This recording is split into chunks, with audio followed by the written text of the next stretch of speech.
আসছে রমজান মাসে আপনারা খুব সহজে ঘরেই কিন্তু মুড়ি তৈরি করে নিতে পারবেন। কোনো রকম মাটির হাঁড়ি পাতিল ছাড়া একদম সহজ পদ্ধতিতে আপনারা বালু দিয়ে এই মুড়িগুলো ভেজে নিতে পারবেন। আসসালামু আলাইকুম, সবাই কেমন আছেন? আশা করি সবাই অনেক অনেক ভালো আছেন। বাজার থেকে অস্বাস্থ্যকর মুড়ি না কিনে এনে বাসায় আপনারা কোনো রকম কেমিক্যাল ছাড়া এই মুড়িগুলো তৈরি করে নিতে পারবেন। এইভাবেই মুড়ি তৈরি করে মাস জুড়ে কিন্তু সংরক্ষণ করতে পারবেন। এখন কথা না বাড়িয়ে দেখে নেই আমি কিভাবে এই মুড়িগুলো তৈরি করছি। এই মুড়িগুলো তৈরি করার জন্য প্রথমেই নিয়ে নিব মুড়ির চাল। এখানে আমি হাফ কেজি পরিমাণ মুড়ির চাল নিয়ে নিছি। আর এই চালটা কিন্তু ছোট চাল। মুড়ির চাল কিন্তু দুই ধরনের হয়, একটা ছোট একটা বড়। আপনারা চাইলে বড়টা নিতে পারেন, তাহলে মুড়িগুলো বড় বড় হবে। আর যদি ছোট চাল নেন তাহলে এরকম ছোট ছোট মুড়ি হবে।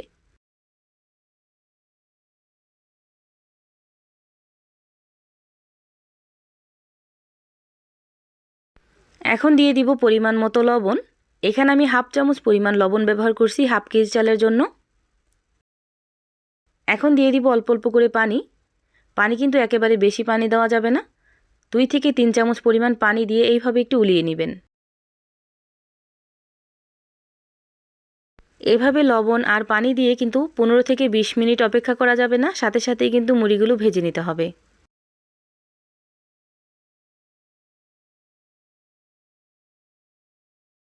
এইভাবে আমি মুড়ির চালটাকে উলিয়ে নিছি। এখন আমি বালি বসাই দিছি একটা ফ্রাই প্যানে। আর আগে থেকেই বালিটাকে গরম বসাই দিবেন, চুলার হিটটা হাই হিট করে, কারণ বালিটা গরম না হলে কিন্তু মুড়িগুলো ফুটবে না। বালিটা যখন কিছুটা গরম হয়ে যাবে ওই পর্যায়ে আমি আরেকটা ফ্রাই প্যানে দিয়ে দিব মুড়ির চাল। আগে থেকে যে আমি লবণ আর পানি দিয়ে ভিজিয়ে রাখছিলাম ওই চালটা এখানে 2 থেকে 3 মুঠ দিয়ে দিব। এখন চুলার হিটটা লো হিটে রেখে এই মুড়ির চালটাকে খুব ভালোভাবে গরম করে নিতে হবে। মুড়ির চালটা ভাজার সময় খেয়াল রাখবেন যেন মুড়ির চালটা এখানেই ফুটে না যায়। এই জন্য চুলার হিটটা লো হিট করে এই মুড়ির চালটা ভেজে নিতে হবে। এদিকে আগে থেকে যে বালিটা আমি বসাইছিলাম ওই বালিটা কিন্তু একদম হাই হিটে গরম হয়ে গেছে। আপনারা চাইলে একটু চেক করে দেখতে পারেন। এখন আমি ভেজে রাখা চালটা দিয়ে দিব। চালটা দিয়ে অনবরত নেড়েচেড়ে মুড়িটাকে আমি ভেজে নেব। আর এই তো দেখতেই পাচ্ছেন মুড়িগুলো কিন্তু আস্তে আস্তে ফুটতে শুরু করছে।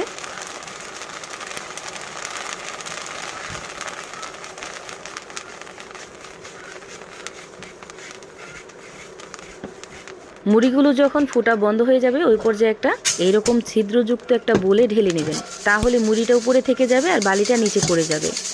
আর এই তো তৈরি হয়ে গেল ঘরোয়া মুড়ি, কোনো রকম কেমিক্যাল ছাড়া। এইভাবে আমি আরও কিছুটা ভেজে দেখাচ্ছি আপনাদেরকে। মুড়িগুলো নামিয়ে নেওয়ার পর যেই অবশিষ্ট বালিটা থাকবে ওই বালিটা কিন্তু আবার চুলার হিটটা হাই হিট করে আরেকটা ফ্রাই প্যানে বসাই দিবেন।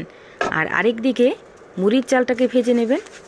আর মুড়ির চালটা যখন ভাজা হয়ে যাবে ফুটন্ত গরম বালুতে এই মুড়ির চালটা দিয়ে দিবেন। অনবরত নেড়েচেড়ে নিলেই কিন্তু মুড়িগুলো ফুটে যাবে। এইভাবে আমি সবগুলো মুড়ি কিন্তু ভেজে নেব।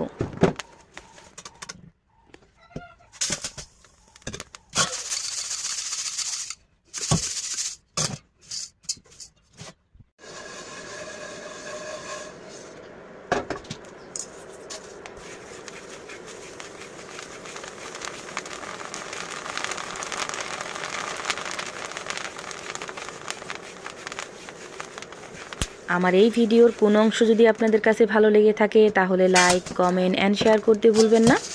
আর এই তো দেখতেই পাচ্ছেন তৈরি হয়ে গেল কোনো রকম ক্ষতিকর কেমিক্যাল ছাড়া ঘরোয়াভাবে তৈরি করা মুড়ি। এখন এই মুড়িগুলো সংরক্ষণ করতে পারবেন শুকনো একটা কন্টেনারে ভরে প্রায় 1 মাস পর্যন্ত, একদমই কিন্তু নেতিয়ে যাবে না। আশা করছি আসছে রমজান মাসে আপনাদের একটু হলেও উপকার আসবে এই মুড়িগুলো তৈরি করার জন্য। আমার এই ভিডিওটা যদি ফেসবুক পেজ থেকে দেখে থাকেন তাহলে অবশ্যই আমার পেজটা ফলো দিয়ে রাখবেন। আর যদি ইউটিউব চ্যানেল থেকে দেখে থাকেন তাহলে আমার চ্যানেলটা সাবস্ক্রাইব করে পাশে থাকা বেল আইকনটা বাজিয়ে দিবেন। তাহলে আমি প্রতিদিন ভিডিও ছাড়লে আপনাদের কাছে খুব তাড়াতাড়ি পৌঁছে যাবে। সবাই ভালো থাকবেন, সুস্থ থাকবেন। আল্লাহ হাফেজ।